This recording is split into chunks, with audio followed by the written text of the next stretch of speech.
Get ready with me. তো 25শে December আমরা সবাই মিলে পার্ক স্ট্রিটে যাব ঠিক করেছি, তাই জন্য ভাবলাম যে গেট রেডি উইথ মি করি। সবাই করে, তাই জন্য আমিও করে নিলাম তোমাদের সঙ্গে শেয়ার করার জন্য। এই যে এদিকে কিন্তু একটা ব্ল্যাক কালারের ফ্রক পরে নিয়েছি, কারণ শাশুড়ি মা বলেছিল উনি ব্ল্যাক কালার শাড়ি পরছেন বলে, তাই জন্য আমিও ব্ল্যাক কালারের একটা ড্রেস পরে নিয়েছি। এই যে এদিকে একটু ল্যাক্টোক্যালামাইন হিসেবে ময়েশ্চারাইজারটা দিয়ে দিচ্ছি পুরো স্কিনে, মানে ফেসে অ্যাপ্লাই করে নিচ্ছি, ট্যাপ ট্যাপ করে নিচ্ছি, যাতে এখন তো স্কিনটা আমাদের প্রচণ্ড ড্রাই হয়ে যায়, তো এই জন্য কিন্তু আমি ল্যাক্টোক্যালামাইনটা ইউজ করে নিলাম। আর এই দেখো ল্যাক্টোক্যালামাইনটা কিন্তু ভালো করে মুখের সঙ্গে মিশিয়ে নিয়েছি। এবার কিন্তু আমি ল্যাকমি ফাউন্ডেশনটা ইউজ করব। এটা শেড নাম্বারটা আমার ঠিক মনে নেই।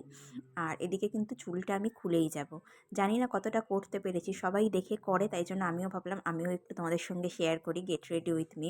এদিকে দেখো ল্যাকমির ফাউন্ডেশনটা কিন্তু আমি হাত দিয়ে, ব্রাশ ছিল বাট হাত দিয়ে ট্যাপ ট্যাপ করে সারা মুখে কিন্তু ফাউন্ডেশনটাকে আমি সেট করে নিচ্ছি। এদিকে সুন্দরভাবে ফাউন্ডেশনটা একটু সেট হতে টাইম লাগে, এই 1-2 মিনিটের মতোই টাইম লাগছে। এদিকে কিন্তু আমি ভালো করে ফাউন্ডেশনটা লাগিয়ে নিয়েছি। দেখো স্কিনটা কিন্তু কতটা গ্লো করছে ফাউন্ডেশনটা লাগানোর পর। আর একটু চোখের তলায় যেগুলো দেয় আর কি, তো ওটাও কিন্তু আমি সুন্দরভাবে অ্যাপ্লাই করে নিচ্ছি। জানি না কতটা, সত্যি কথা বলতে প্রথমবার করছি গেট রেডি উইথ মি, তাও তোমাদের সঙ্গে শেয়ার করলাম। তোমরা ভালোবাসা দিলে আশা করি আবার পরেও করব। এদিকে কিন্তু আমি ব্লাশার দিয়ে দিচ্ছি, আইশ্যাডো খুব একটা দিই না, অল্প করে জাস্ট ব্লাশার দিলাম। এই যে অল্প করে কিন্তু আমি ব্লাশারটা দিয়ে দিচ্ছি, এতে সুন্দর লাগে মুখটা একটু। আর সুন্দরভাবে কিন্তু আমি ব্লাশারটা অ্যাপ্লাই করে নিচ্ছি। দুপুরবেলা যেহেতু যাচ্ছি আমরা, সেহেতু হাইলাইটটা ইউজ করছি না। এই যে এদিকে কিন্তু ব্লাশারের পর কিন্তু আমি লাইনার দিয়ে দিচ্ছি। আর লাইনারটা পরতে সত্যি বলতে একটু প্রবলেম হচ্ছিল, চোখেতে লেগে যাচ্ছিল। এই যে দেখো লাইনারটা কিন্তু সুন্দরভাবে, চোখে কাজল পরলে কী বলো তো বন্ধুরা, মানে প্রচণ্ড স্মাচ হয়ে যায়, তাই জন্য কিন্তু আমি লাইনারটাই অ্যাপ্লাই করলাম। আর আইশ্যাডো দিচ্ছি না, লাইনারটাই সুন্দরভাবে কিন্তু আমি জাস্ট অ্যাপ্লাই করে নিচ্ছি চোখের ওপরে। আর মাস্কারা খুব একটা আমি ইউজ করি না, মাস্কারা আমি ইউজ করলে তাহলে মাস্কারা দিতাম। এদিকে দেখো আমার কিন্তু মেকআপ, মানে খুব বেশি মেকআপ যেহেতু আমি করি না, তাই জন্য ব্ল্যাক কালারের সঙ্গে ব্ল্যাক কালারেরই কানের পরে নিচ্ছি, একটা সুন্দর ইয়ারিং পরে নিচ্ছি। এই যে কেমন লাগছে কিন্তু কমেন্টে তোমরা অবশ্যই জানিও। তোমাদের ভালোবাসার সাপোর্ট ছাড়া তো কোনো কিছুই সম্ভব না। এই যে ব্ল্যাক কালারের একটা স্টোনের কিন্তু ইয়ারিং পরে নিচ্ছি। আর এদিকে রইল চুল, লিপস্টিক আর মানে হাতের একটু ব্রেসলেট পরবো।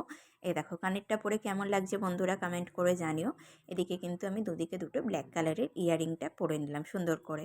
কানের পরতে কী বলো তো বন্ধুরা, খুবই প্রবলেম হয়, কানের পরলেই না মানে কান দিয়ে ব্লাড বেরোয়। তো দেখো সুন্দরভাবে কিন্তু আমি এদিকে দুটো ইয়ারিং কিন্তু পরে নিলাম। আর চুলটা বন্ধুরা তোমরা জানিও তো, বাঁধলে ভালো লাগবে না খুলে ভালো লাগবে, তো আমি চুলটা যেহেতু যাচ্ছি শীতকাল, খুব একটা অসুবিধা নেই, তাই জন্য চুলটা খুলেই যাচ্ছি। আর এদিকে কিন্তু আমি একটা ডিপ পিঙ্ক মানে ম্যাট কালারের লিপস্টিক ইউজ করে নিচ্ছি, যাতে ব্ল্যাকের সঙ্গে তো ডিপ রঙটা বেশি ভালো যায়। কেমন লাগছে বন্ধুরা জানিও। এদিকে কিন্তু আমি সুন্দর করে লিপস্টিকটাও দিয়ে দিলাম, কানেরও পরে নিলাম, অলমোস্ট কিন্তু আমার মেকআপ ডান।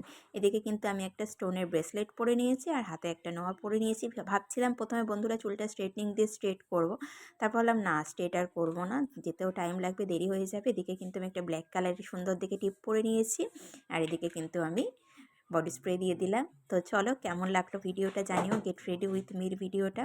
আশা করি তোমাদের খুব খুব ভালো লাগলো। আর হ্যাঁ, পেছনের বেলটা কিন্তু বাঁধলেই কমপ্লিট হয়ে যাবে। তো চলো।